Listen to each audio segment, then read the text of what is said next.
and welcome to the Halloween edition of More Than the Score. That would explain the lighting. I'm Bella Lugosi, otherwise known as Tony Moclair.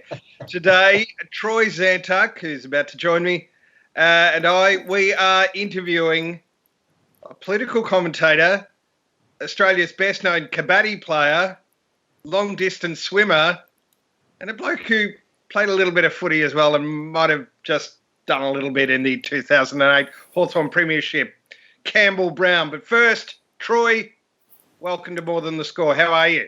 Oh, is it Bella or Tony? I'll go with Tony, but great to be here. And no makeup either. That's the beauty.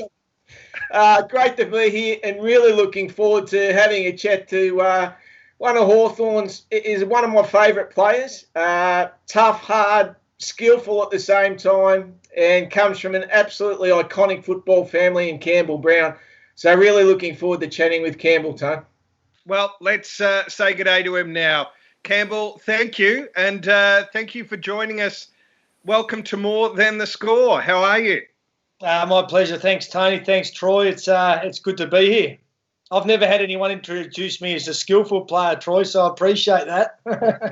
There were occasions, Campbell. There were occasions. It's like Haley's Comet, mate. It comes around every 70-odd years, but there were occasions.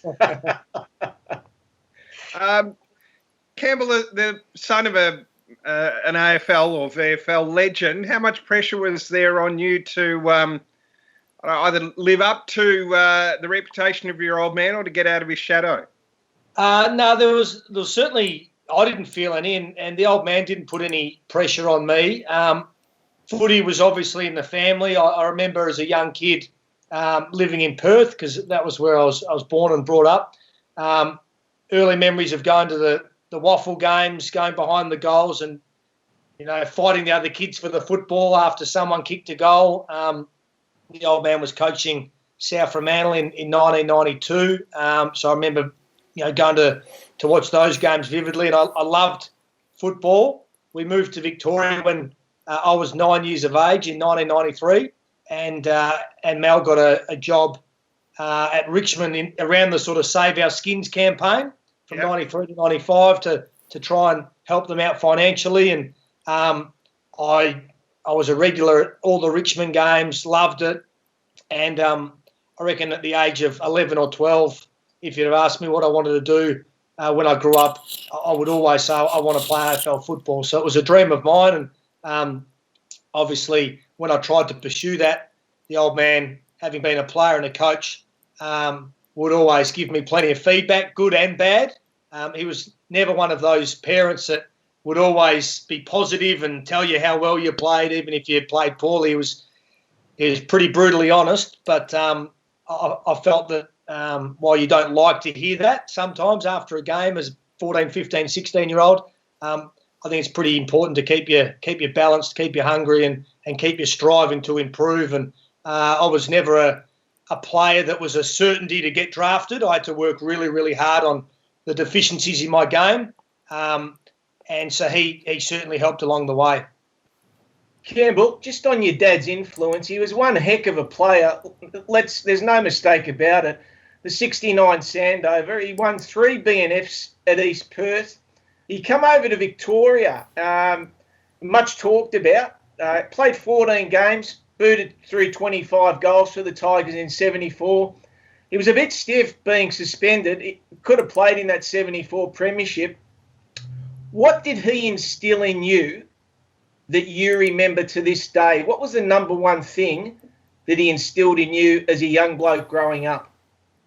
It was just work rate, really. He would always just say to me, the harder you work, the luckier you get. And I would always, be at training. I never tried to cut any corners. I was always the first one there and the last one to leave. And really it was just an appetite to improve and get better. And he was a really good player, and it probably gets overlooked a little bit with his controversial sort of incidents and how outspoken he was. But He won a Sandover medal. I've been told, because he never really talks much about his football career, but I've been told he was absolutely robbed of winning another one when he was the best player in the comp by an absolute mile. And he regrets not playing in that Richmond premiership because he was a pretty important player for him that year and threw the ball too hard back at the umpire, which is an unusual report. But, geez, I've seen the vision, and it was like he was Tom Brady. He's thrown it that hard.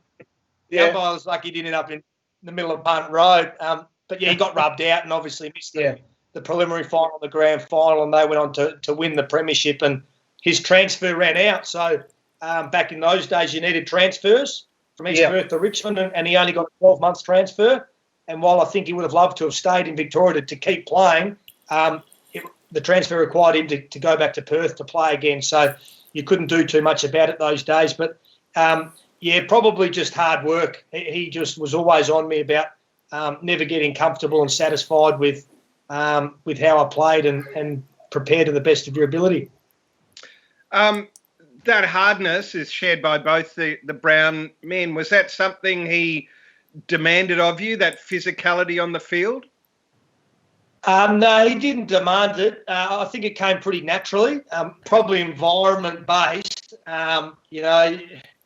You'd only need to take a couple of short steps in a game, as a youngster, and he'd probably tell you that that's not the way that you should be going about.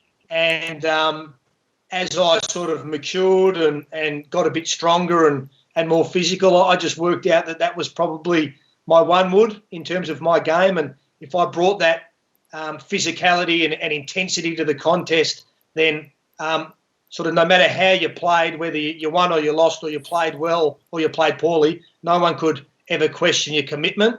And